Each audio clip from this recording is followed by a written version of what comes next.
Today, Saturday, January 20, 2024, is the end of the old week, and we're getting into a new week tomorrow, Sunday, the 21st. So we're just going to give you some recap of what had happened in the passing week.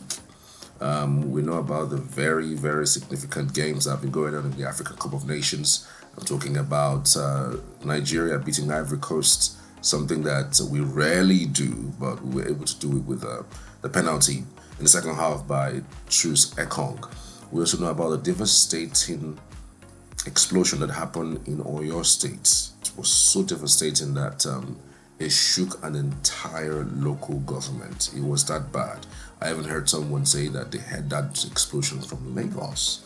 That's how serious it was.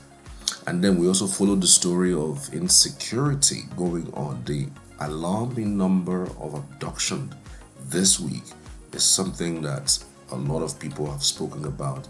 And the FCT minister has also said that he was not letting any stone unturned regarding insecurity. So would bring you up to speed about this development and even more on this channel today. A tragic explosion occurred in Ibadan this week. The blast affected government offices and residential areas. Residents attributed the explosion to Malian illegal miners, prompting calls for their expulsion.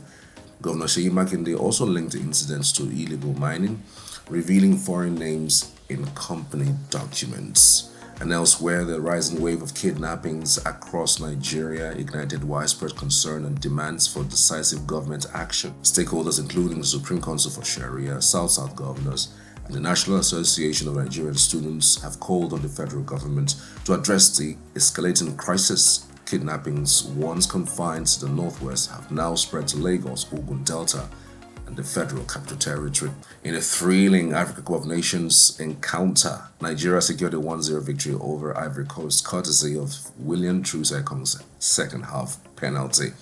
The win places Nigeria atop Group A with 4 points alongside Equatorial Guinea, while Ivory Coast thrills with 3 points.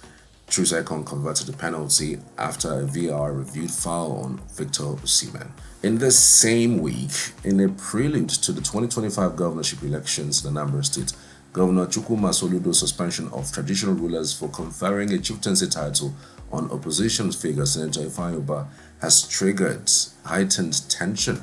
Governor Soludo suspended Igwe Damian Ezeani of Neni, accusing him of violating traditional rulers' codes by not seeking clearance before bestowing titles on individuals with questionable character. Nollywood star Toyin Abraham revealed that she was hospitalized after experiencing panic attacks triggered by the illegal online circulation of her high-budget movie, Malaika, which was exclusively released in cinemas on December 15, 2023. Distraught by the unauthorized distribution of her film, Abraham recounted the emotional toll it took on her, emphasizing the financial loss and impact on the creative industry. The Code of Conduct Bureau is considering a new date for the interrogation of the Minister of Interior, Olubunmi Tunjiojo, regarding an ongoing investigation related to an alleged breach of Code of Conduct for public officers. The CCB had initially invited the minister for questioning on Tuesday over a 438 million naira contract awarded to accompany New Planet projects linked to him. However, Tunjiojo did not appear, citing a national assignment. The CCB spokesperson, Veronica Kato, confirmed that the minister's interrogation has been rescheduled with no specific date determined yet. The investigation is centered on the company's alleged involvement in a contract scam with the Ministry of Humanitarian Affairs and Poverty Alleviation. Still on this passing week, prominent People's Democratic Party member Daniel Bwala has been critical of President Bola Tinubu, expressed his willingness to accept an appointment from Tinubu if offered. Bwala, who met with Tinubu at the presidential villa, stated on national television that he would appreciate an appointment if it contributed to Tinubu's development agenda. Emphasizing that his support for Tinubu is not contingent on an appointment, Bwala highlighted his commitment to contributing value regardless of official positions.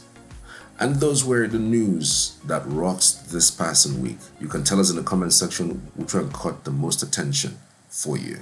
Thank you so much for watching. See you next time.